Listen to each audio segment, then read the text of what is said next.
To get started, I have changed plans last minute just so that we can catch Isaac up. We need to make sure that he knows what's going on. This will be good for us in the long run of this lesson, depending on how quickly we get through the material we're going to recap. But where we're going to pick up today, Paul has been brought into the barracks by the tribune, who we'll find out today is named Lysias, and he's caused a bit of a stir in Jerusalem as he preached his message, as he tried to just purify himself in the temple according to the law, to demonstrate his continuing adherence to the law. And when he was brought into the barracks, he says to the tribune, "May I say something to you?" And this startles the tribune because Paul speaks Greek. He's not your average Jew. And so he says, "Do you know Greek? Then are you not the Egyptian who recently stirred up a revolt and led the 4,000 men of the assassins, the dagger men, we said, out into the wilderness?" And Paul replied, "No, I'm a Jew from Tarsus in Cilicia, a citizen of no obscure city. I beg you permit me to speak to the people." Now, I've gone all the way back here because today we'll see Paul work with the man who put down the Egyptians' revolt but failed to capture the Egyptian. So he's gonna run into and meet this man who led 4,000 men to revolt and try to rebel against Rome.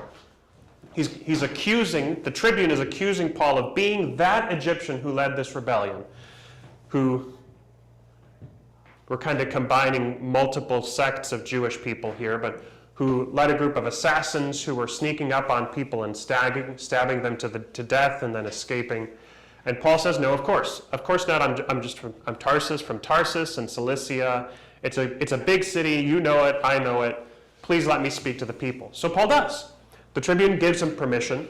He's impressed by Paul. As we said last time, it's probable that the tribune is humbled a little bit by Paul here and sees in Paul a higher social standing.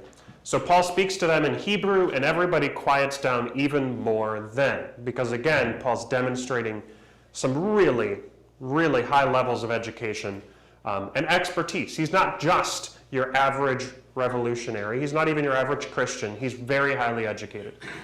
So he says, "Brothers and fathers, hear the defense that I now make before you." And when they heard that he was speaking to them in Hebrew, they became even more quiet. He said, "I'm a Jew, born in Tarsus, in Cilicia, but brought up in this city, educated at the feet of Gamaliel, according to the strict manner of the law of our fathers, being zealous for God as all of you are this day." This is core to what he's arguing. I followed the law growing up. I was raised following the law. I know it really well. Not just that, I was educated in the law at the feet of one of the most prominent and important rabbis of the day, Gamaliel. And in case there's any doubt about Gamaliel's reputation, Gamaliel makes it well into the Jewish Mishnah as one of the common authorities on matters of the law. So Gamaliel, not just in the New Testament, but in the Jewish writings that survive to us today, continues to come up again and again. Paul says, "I persecuted this way, the Christian way, to the death, binding and delivering to prison both men and women, as the high priest and the whole council of elders can bear me witness. I was one of them," he says. "From them I received letters to the brothers, and I journeyed toward Damascus to take those also who were there and bring them in bonds to Jerusalem to be punished. As I was on my way and drew near to Damascus, about noon, a great light from heaven suddenly shone around me, and I fell to the ground and heard a voice saying to me, 'Saul, Saul, why are you persecuting me?' And I answered, 'Who are you, Lord?' And he said to me, 'I'm Jesus of Nazareth, whom you are persecuting.'" This is a story we've already heard once here in the book of Acts, but Paul's retelling it for the sake of the crowd, adding details here that we didn't get the first time we heard it. But Paul continues, "Now those who were with me saw the light, but didn't understand the voice of the one who was speaking. I said, 'What shall I do, Lord?' And the Lord said to me, 'Rise and go to Damascus. There you will be told all that is appointed for you to do.' Since I could not see because of the brightness of the light, I was led by hand by those who were with me, and I came into Damascus. One Ananias, a devout man according to the law, well spoken of by all the Jews who lived there, came to me, and standing by me said, Brother Saul, receive your sight. That very hour I received my sight, and I saw him. He said, The God of our fathers appointed you to know his will, to see the righteous one. He doesn't say Jesus, just the righteous one, and to hear a voice from his mouth.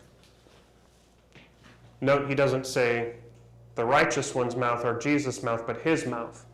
Deliberate ambiguity here, whether it's God speaking or the righteous one speaking. For, we continue, you will be a witness for him to everyone of what you have seen and heard. And now, why do you wait? Rise and be baptized and wash away your sins, calling on his name. Is this his name, the name of the Lord, or his name, the name of the righteous one? We know the answer to that question, but the crowd, Paul is being deliberately ambiguous for. He says, When I returned to Jerusalem and was praying in the temple, I fell into a trance and saw him saying to me, Make haste and get out of Jerusalem quickly, because they will not accept your testimony about me. A little bit of foreshadowing for what's going on right now, even. And I said, Lord, they themselves know that in one synagogue after another I imprisoned and beat those who believed in you. And when the blood of Stephen, your witness, was being shed, I myself was standing by and approving and watching over the garments of those who killed him. And he said to me, Go, for I will send you far away to the Gentiles. Okay. That's how far we got last time. And that's where we pick up today with, here it is. This. Up to this word they listened to him. What word? This word. What word? Gentiles. Gentiles. Everything else was okay. Everything else was acceptable and normal and within the bounds of reason. But the moment Paul said he was sent to the Gentiles, then they raised their voices and said, Away with such a fellow from the earth, for he should not be allowed to live. As we said last time, there is some serious anti-Gentile sentiment in Jerusalem at this time, and vice versa. There's some serious anti-Jewish sentiment all throughout the Roman Empire at this time. It's relatively accurate to say the tribune probably does not like the people that he is watching over, and the people that he is watching over don't like him.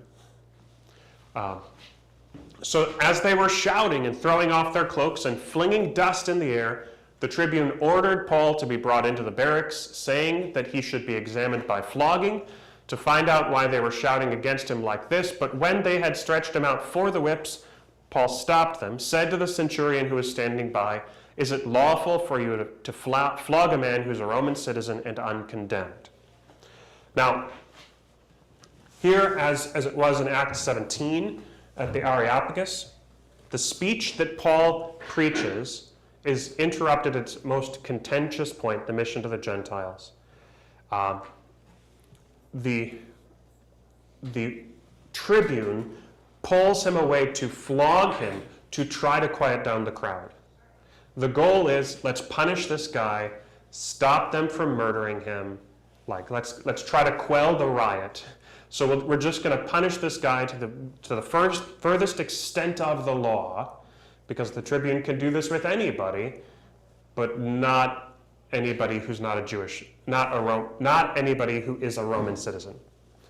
So it's regular, it's normal, it's legal, it's brutal, but it was totally within his rights.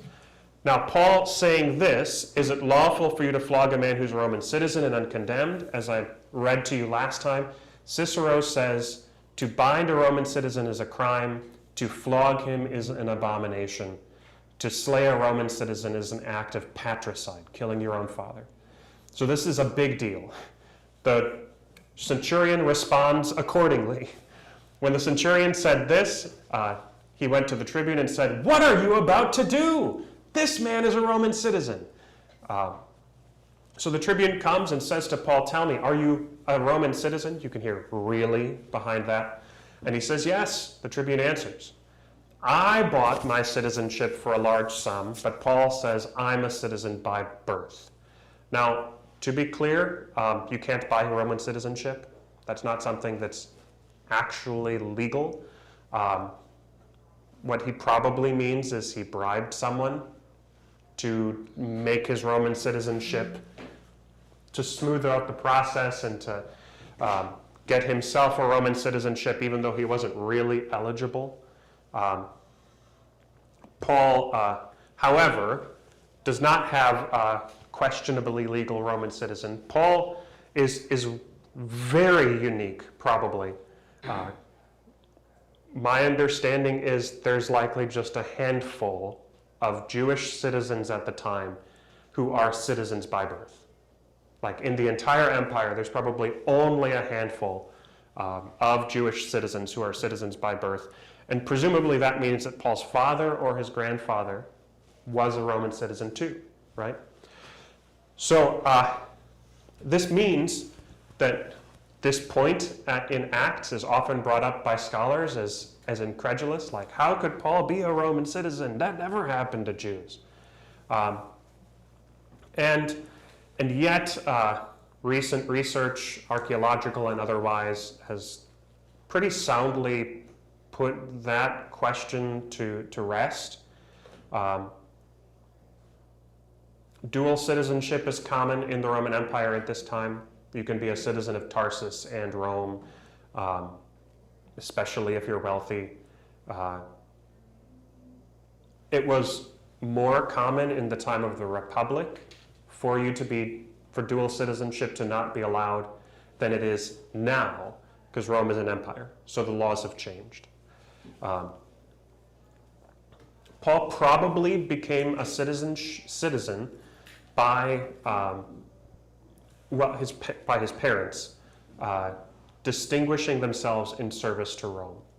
If Paul's parents, like Paul, were tent makers, presumably they probably made tents for the Roman army. And they did it really well for long enough that they were granted citizenship. That's the most likely explanation.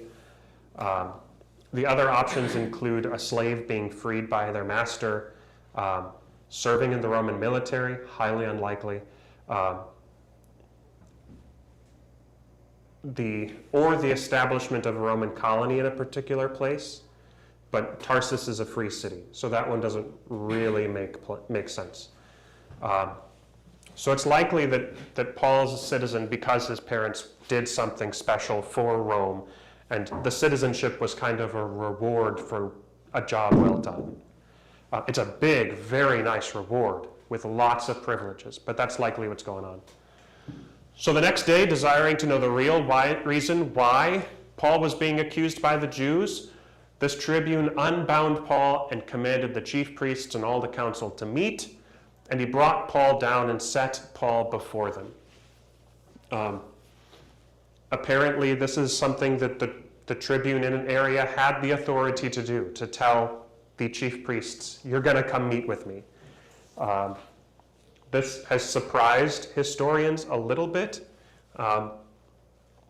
It could be that this is more of a firm request than a command, like a commanding officer. But whatever the case, the chief priests are commanded to come, and they come, probably willingly, based on the way that they respond in the coming chapters. It's very clear that they are not just begrudgingly willing to punish Paul. They're eager to put this Paul guy to rest, to get him out of the picture.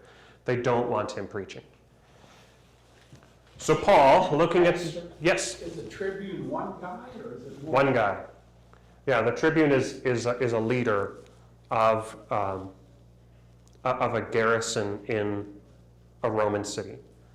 Above the tribune would be I think procurator is the title, which is basically a governor of an entire region. But a tribune is really it is significant because the military power is there. and they really have the power to do whatever they need to do to maintain Roman order. And when I say power, I mean physical power, but legal authority as well. Rome is very clear, we're going to maintain peace in our empire at all human cost. That is what Rome brings. They bring stability. And if they don't have stability, they don't have anything. A big part of that is the fact that they're very spread out, and they can only dedicate so many forces to each region. And if any one region wanted to revolt, you have to bring in significant outside forces to quell that revolution. So there's never enough soldiers in one place to maintain authority should people revolt. But as long as they don't, there's enough power in any one place to dissuade the revolt from happening in the first place. So the chief priests are commanded to come in, and Paul is allowed to speak. It's when a legal claim is made against you, it is Roman policy that your accusers have to come to speak against you. So these chief priests have come in according to Roman law to do their job. Paul says, "Brothers, I've lived my life before God in all good conscience up to this day." And the high priest Ananias, on hearing this, commanded those who stood by Paul to strike him on the mouth. Now Paul said to Ananias, "God is going to strike you, you whitewashed wall. Are you sitting to judge me according to the law, and yet contrary to the law you order me to be struck?"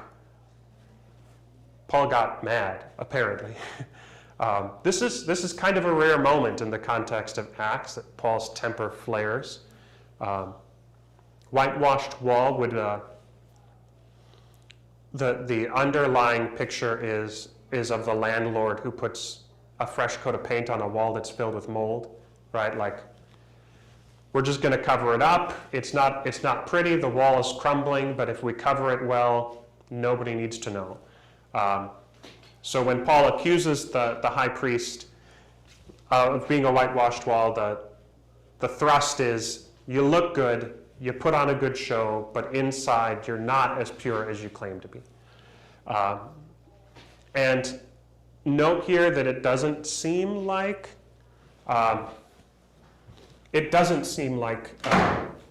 Paul recognizes the high priest, because they say, "Would you revile the high priest?" And Paul claims, "No, I didn't know, brothers, that he was the high priest. For it is written, you shall not speak evil of a ruler of the people."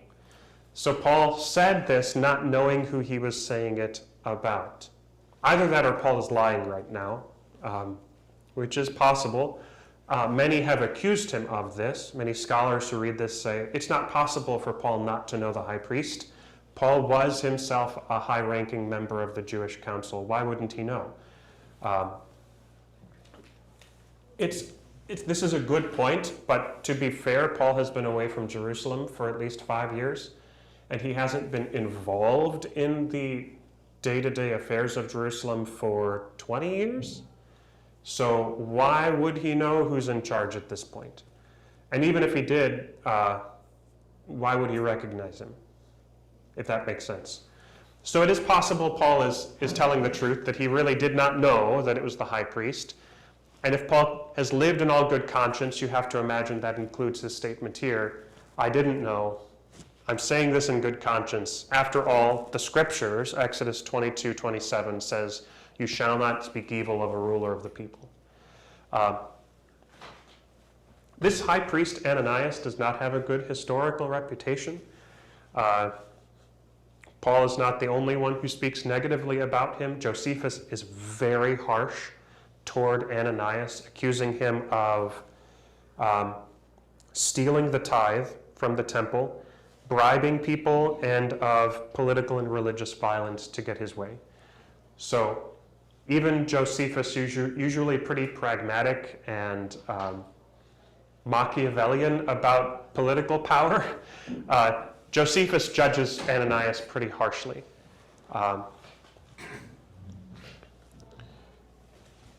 Anything else that needs to be said? The law that Paul is probably talking about, you sit in judging me according to the law, while you, contrary to the law, order me to be struck, there's a law in Leviticus 19:15 against rendering unjust judgments. So the unjust judgment would be striking someone for saying they live in good conscience. How do you know that I don't live in good conscience, right? Like, that seems to be Paul's idea here. Any questions before we move on? I'm doing my best to paint the picture of the back and forth that's going on between Paul and the Romans and the Sanhedrin, the council of Jews. Because a lot of it can get lost in how quick it goes by in Luke's telling. I've heard it argued, going back to Paul's I did not know, that it was a second insult, that Ananias was known as being greedy, gluttonous, just, like you said, all around really bad guy. And so it's more of a, going back to the whitewashed walls, someone who is not showing himself, not behaving as he should be. And so this was a sort of a turn of, you are not truly a ruler of the people, you are not fitting in this position. Right, and how would he know he's a whitewashed wall unless he knew who he was? So it's plausible, but to make that claim, you've got to claim that Paul is lying here on some level. So I'm not 100% comfortable with that. More tongue-in-cheek than lying. I mean, one of those... Paul and Luke love their understatement. We all know, but I'm going to say it anyway kind of thing. Yeah, Paul and Luke both love understatement, so that is possible. And it would be a very Luther kind of thing to do, right? But like, I do think that it is just as plausible that Paul has been away from Jerusalem for 20 years. Should he really? And that seems to me the more simple of the two explanations. Though your description is plausible as well. I did run across that one. Now, Paul continues, because he looks around and he sees that some of the people in the crowd were Sadducees and others Pharisees. This is something of a puzzling statement. How do you look at somebody and know their political affiliation? Now, maybe you say to me, well, I can tell just by looking at somebody nowadays kind of more often than I'd like to admit. And that could be true, but it could also just be that Paul remembers some of the people standing before him from the time that he was actively involved. I was going to ask if they wore different clothing or different... Yeah, this has puzzled some people. We don't have good answers for that. It is a speculation that you can tell the difference between certain sects of rabbi, right? Just by the way they dress today. Well, a lot of it's based on who their rabbi is. They will dress like their master, and so if the Pharisees and Sadducees have their own people, they may well have... And that could very well be, but again, mostly just speculation here. Whatever the case, Paul can tell. Paul knows, and so he interrupts his regular plan and says, brothers, I'm a Pharisee, a son of Pharisees. I'm going to take a side. It is with respect to the resurrection of the dead that I'm on trial. Paul is taking advantage of the situation. When he said this, a dissension arose between the Pharisees and the Sadducees. The assembly was divided. The Sadducees, this is an aside for Luke, not Paul. Luke says, the Sadducees say there is no resurrection, no angel, nor spirit, but the Pharisees acknowledge them all. Now there's a bit of a puzzle here. There's two puzzles here. Let's say two puzzles. For one, in verse 8, that last word, all, is not all, it's both in Greek. And there seem to be three things listed there. That's puzzle number one. And puzzle number two is, what do you mean that the Sadducees say there is no angel and no spirit? What's the foundation of the Sadducees' teaching? Anybody remember? Besides Daniel.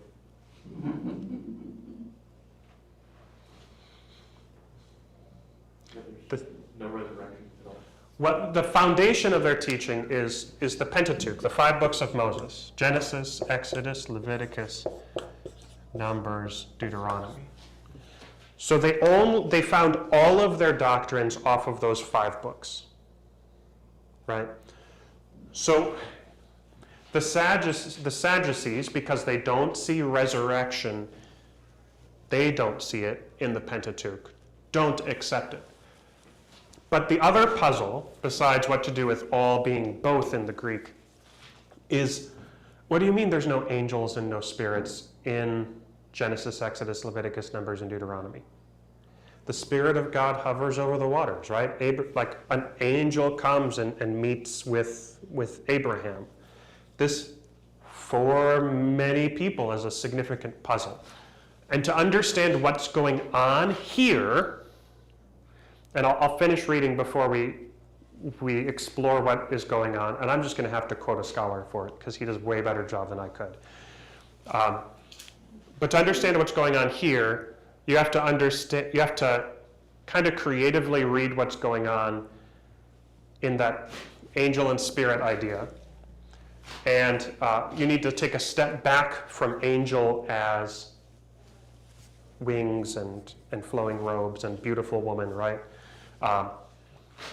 Or even angel as the thing that Ezekiel sees at the beginning of Ezekiel chapter 1 that's like got wheels on the ground and eyes and multiple heads.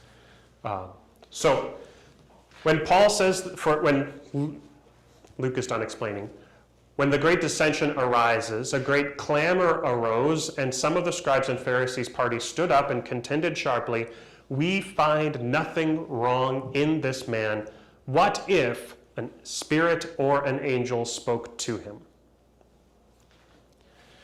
So the Pharisees suddenly, and this is kind of remarkable when you think about it all, the Pharisees suddenly say, hey, what if a spirit or an angel if Paul is telling the truth and a spirit or an angel actually spoke to him?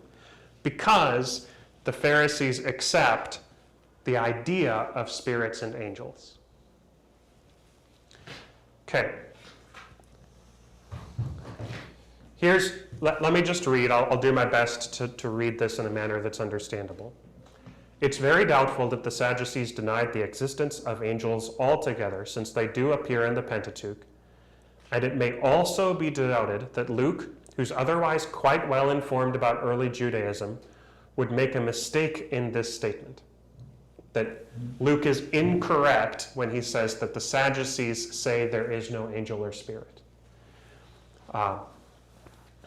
There's a particular scholar named Dauba who points out that it was believed in some circles in early Judaism that the good Jew spent the span between death and the resurrection in the realm of angels and spirits. So when you die, what are you? A spirit. And this belief stood in contrast to the Sadducean belief, which suggested that either the person perished in death or at most had some sort of shadowy existence in Sheol, not in the dwelling place of God or of angels. So, what this scholar is proposing is that Luke's claim regarding angels and spirits is about what happens to us when we die, or at least what happened prior to Jesus.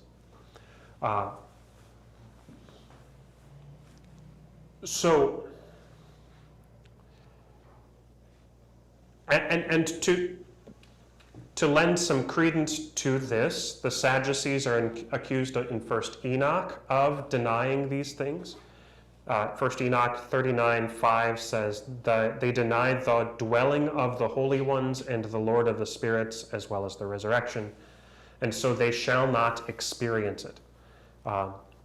We also see in Luke 24:36-43, Jesus appears to the disciples And what is he mistaken for? A spirit. When he's walking on water, what do they think they see? A ghost. In Acts 12, verse 15, the Christians at the mother of John Mark's house conclude that it's only Peter's angel at the gate, as in they assume he's dead. And so his angel has come at his death to appear to them. And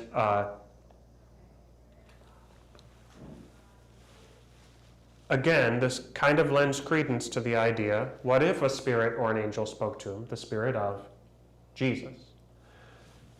I think this makes good sense of the puzzle I've set before you, though it is kind of an interesting point. Now, note, this doesn't take a side.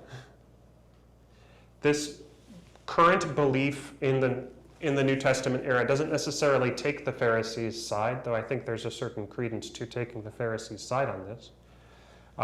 It just says that the Pharisees believed this. And we can demonstrate that others believed it at the same time at other places in the New Testament. But long and short, if you want to take this view, then it makes sense that angel and spirit functionally mean the same thing here in Acts. So the Sadducees say that there's no resurrection, nor angels or spirits, but the Pharisees acknowledge both resurrection and the idea that when you die, you're an angel or a spirit. So that seems to be the best explanation for what's going on. It's totally obscured by the way it's translated here, and it's obscured by history. None of us are experts in these things, and not even scholars. Not even scholars today seem to commonly understand what's going on here.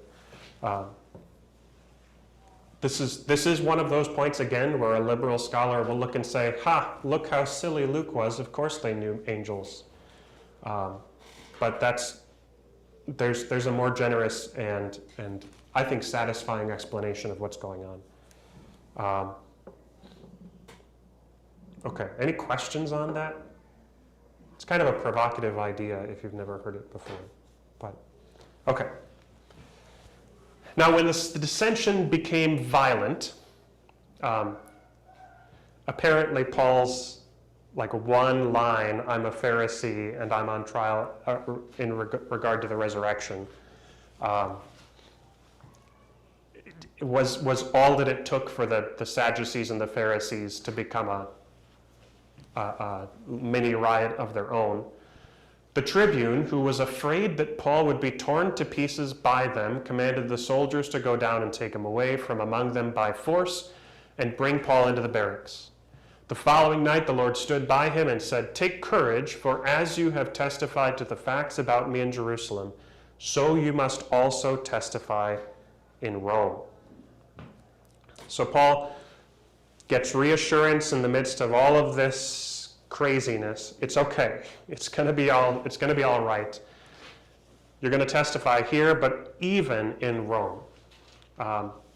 When it was day, however, the Jews made a plot and bound themselves by an oath neither to eat nor drink till they had killed Paul. If you remember the daggermen that we mentioned before, the assassins, this is exactly the kind of people we're talking about. But note, it does not say the high priests. It does not say the Sanhedrin. It just says the Jews. There were more than 40 who made this conspiracy. They went to the chief priests. So again, it wasn't the high priests who organized this, at least not explicitly according to Luke. It was a separate group of Jews, probably the daggermen that we talked about before. They went to the chief priests and elders and said, "We've strictly bound ourselves by an oath to taste no food till we have killed Paul." Now, there's a really subtle and heavy accusation here on Luke's part. Murder is against the Ten Commandments, right? But they've done it before to Roman sympathizers, and they're going to do it to a Christian now. So they say to the chief priests, "Now therefore you, along with the council, give notice to the tribune to bring Paul down to you, as though you were going to determine his case more exactly, and we are ready to kill him before he comes near. Now, it just so happened that the son of Paul's sister heard about their ambush. Who knows how? Maybe the son of Paul's sister was one of them. We don't know, right? See, like something out of a movie, they hear about the ambush. So the son of Paul's sister went and entered the barracks, and he told Paul. Paul called one of the centurions and said, "Take this young man to the tribune, for he has something to tell him." Apparently, Paul had the authority to do this. Apparently, Paul was allowed visitors. He was respected enough by the tribune to be allowed visitors. And it is a sign of respect, A, that he was allowed visitors at all, and B, that the tribune is now doing what Paul said. Significant respect in the Roman Empire. So, this centurion takes Paul's sister's son and brings him to the tribune. Note, the centurion himself is not trusted with this news. He's just supposed to bring the son. And the son said, the centurion says, "Paul the prisoner called me and asked me to bring this young man to you, as he has something to say to you." Now the tribune took him by the hand and going aside, asked him privately, "What is it that you have to tell me?" Seemingly the tribune is worldly, wise in the ways of the world enough not to do this publicly. "What are you going to tell me?" And he said, "The Jews have agreed to ask you to bring Paul down to the council tomorrow, as though they were going to inquire somewhat more closely about him. But do not be persuaded by them, for more than 40 of their men are lying in ambush for him, who have bound themselves by an oath neither to eat nor drink till they've killed him. Now they are ready and waiting for your consent." So the tribune dismissed the young man, charging him, "Tell no one that you have informed me of these things." And the tribune jumps to action. He calls 2 of the centurions and says, "Get ready 200 soldiers with 70 horsemen and 200 spearmen to go as far as Caesarea at the 3rd hour of the night. Also provide mounts for Paul to ride and bring him safely to Felix the governor." And he wrote a letter to this effect. Now, just so we're clear, Caesarea is not close to Jerusalem. It's like 25 miles. It's a long way. But this explains the horse, right? Paul's got a long way to go. The centurions, the soldiers and the spearmen and the horsemen, the centurion, the soldiers and the spearmen are going to do this by foot. So this is a long trip, and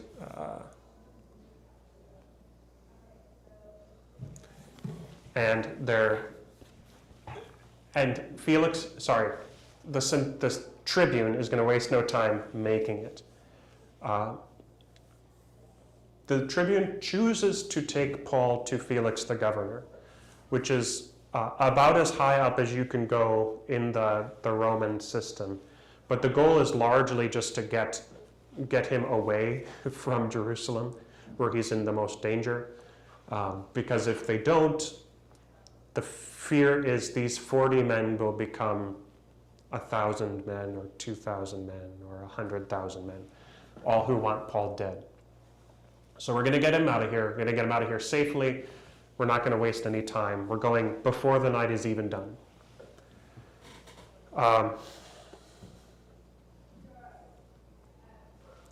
So here we learn the name of this tribune, Claudius Lysias. He writes to His Excellency the Governor Felix, which is apparently not appropriate. He's not an excellency by standing. This is some real heavy flattery. Greetings. This man was seized by the Jews and was about to be killed by them when I came upon them with the soldiers and rescued him, having learned that he was a Roman citizen. Desiring to know the charge for which they were accusing him, I brought him down to their council. I found that he was being accused about questions of their law, but charged with nothing deserving death or imprisonment. And when it was disclosed to me that there would be a plot against the man, I sent him to you at once, ordering his accusers also to state before you what they have against him. So, washing my hands of the circumstance, right? Oh, and I'm not going to mention nearly flogging this Roman citizen. I'm not going to mention the riot that just about broke out. I'm very carefully leaving all of this out and painting the picture as well as I can that I did everything exactly right. I rescued this Roman citizen. The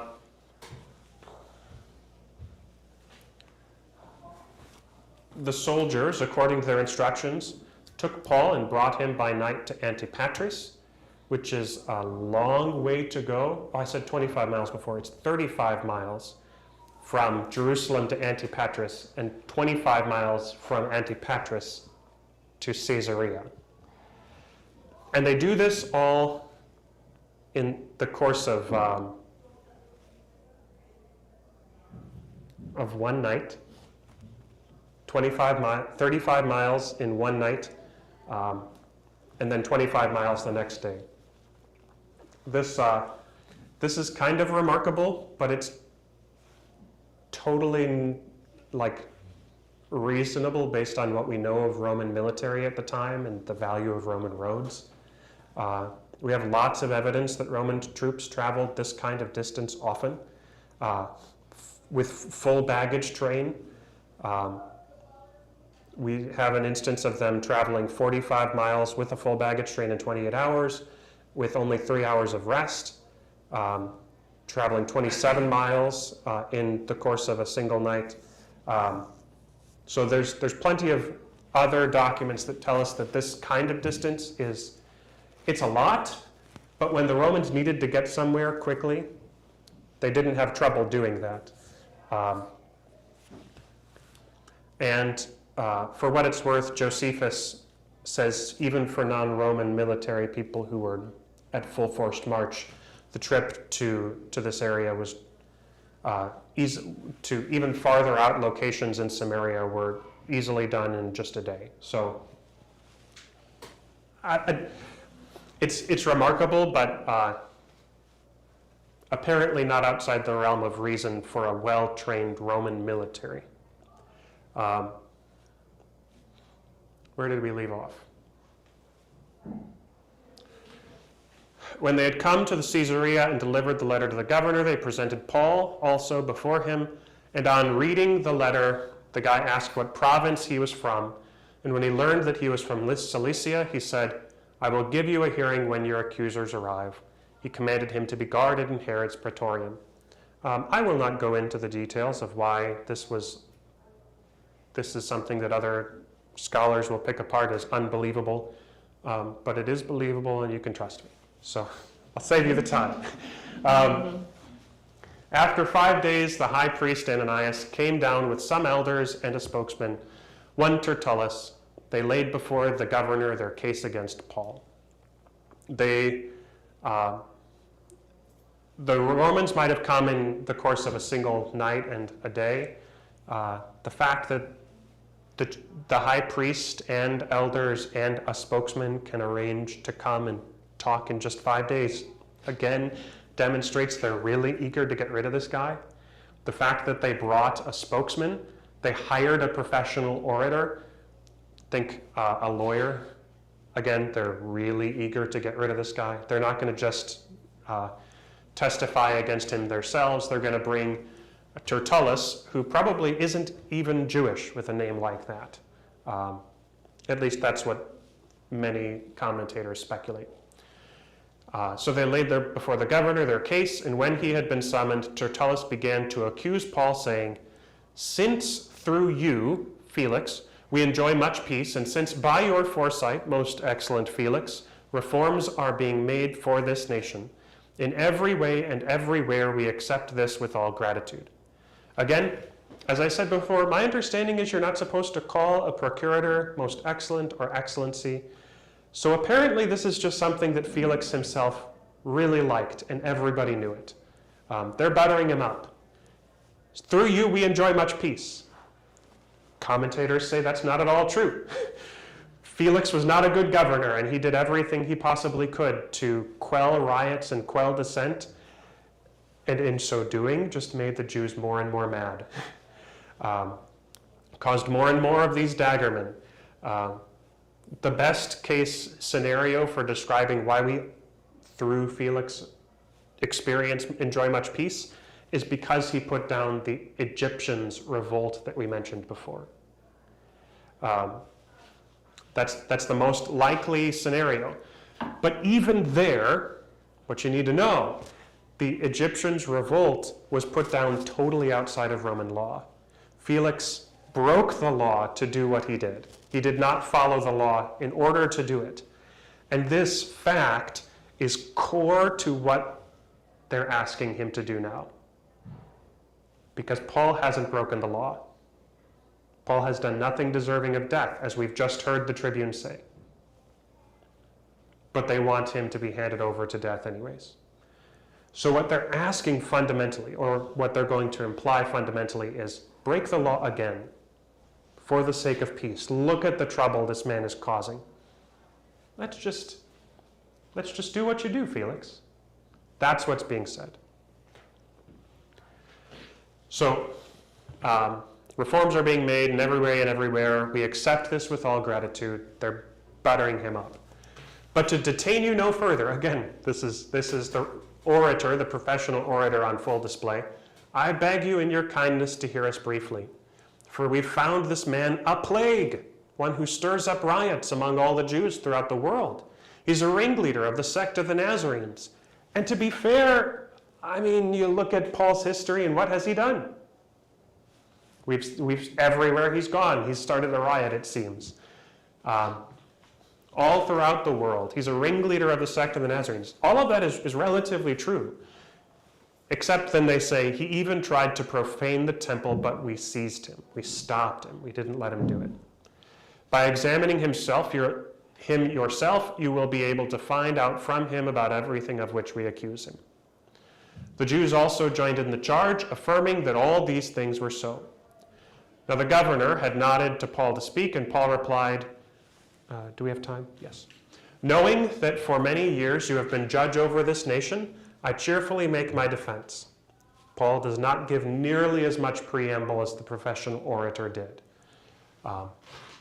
He says, you can verify that it is not more than 12 days since I went up to worship in Jerusalem. What's the force of that? Why does Paul care to say it's only been 12 days?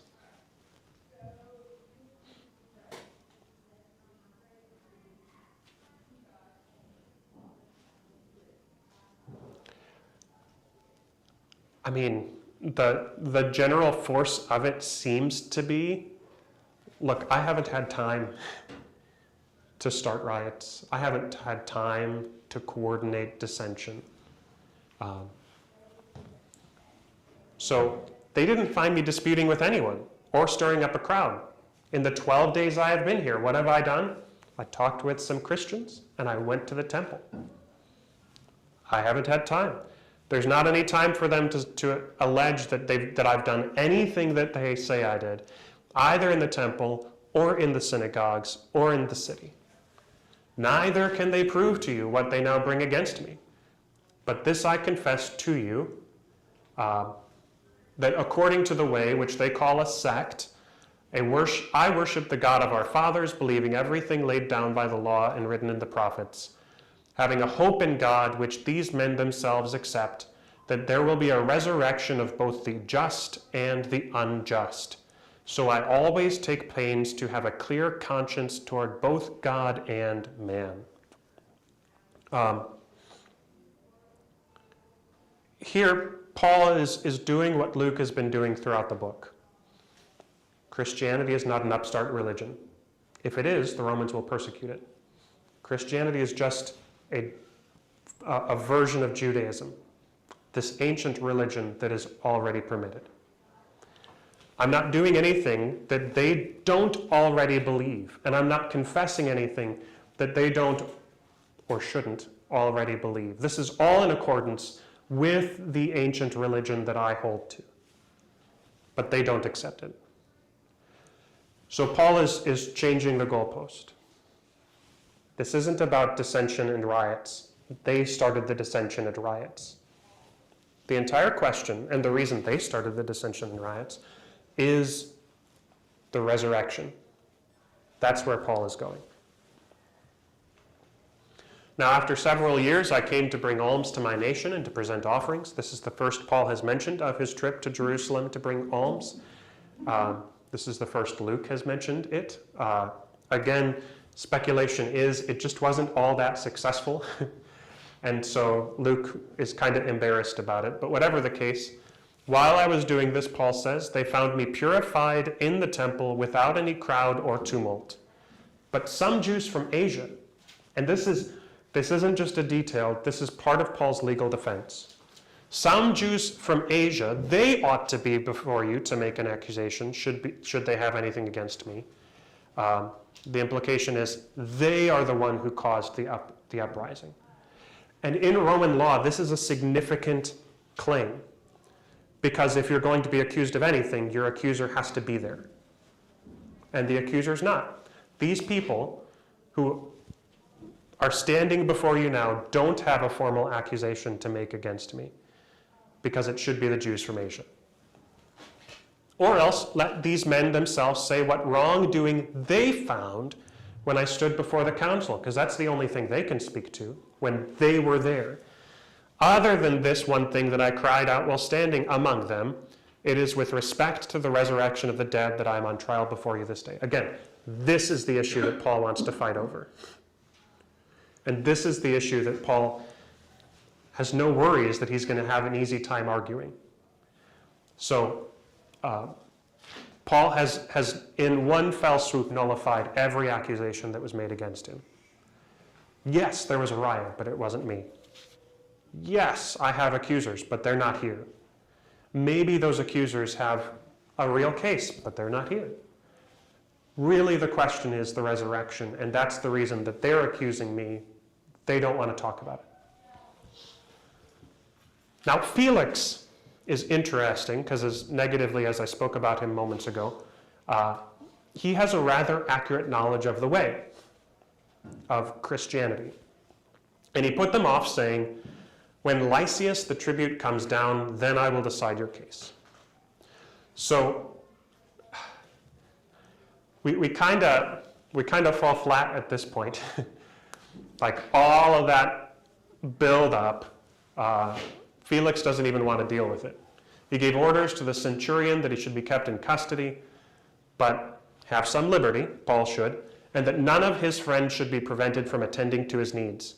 Again, this is a sign of significant respect in the merits of Paul's case, in Paul's own social standing. After some days, Felix himself came with his wife Drusilla, who was Jewish, and he sent for Paul and heard him speak about faith in Christ Jesus. I don't remember if I wrote this down, but Drusilla is not just Jewish, she's a Jew of significant social standing. Like, she's something like Herod's sister or something like that. Like this is a significant Jew that Felix has married, and seemingly a pious one who wants to hear more about Jesus. So Felix comes in the shadow of the night for this purpose. We are running out of time. I'm going to push forward a little bit. As Paul reasoned about righteousness and self-control in the coming judgment, Felix was alarmed, and he said, no, go away for the present. When I get an opportunity, I'll summon you. So apparently, Felix is feeling guilty as Paul preaches, which probably, if you remember the story of John the Baptist, resonates a little bit with the way he's treated by Herod. I want to hear you, but I don't want to hear you. And at the same time, Felix hoped that Paul would give money to him. So he's hoping for a bribe. So Felix sent for Paul often and conversed with him, but presumably Paul never did. And when 2 years had elapsed, 2 years of this imprisonment, with Lysias not coming down to settle the case, Felix was succeeded by Porcius Festus, and desiring to do the Jews a favor throughout those entire two years, Felix left Paul in prison. So Felix is doing himself and his wife a favor because he gets to listen to this guy. Felix is doing the Jewish nation a favor because he's taking Paul out of the picture. Everybody's happy, except probably Paul and the Christians, right? But who cares about them, right? This guy has an empire to run. Do we have questions? I think we'll leave off there. We'll pick up with Porcius Festus next time. You look like you have a question. No? Okay. All right, let's close with prayer. Heavenly Father, we thank you for the way that you fulfilled your promise to the apostles that you would give them words to say when they came before councils and kings and authorities. And we ask that you continue to care for us and give us the words to say when we find ourselves before individuals for whom we don't have a ready defense.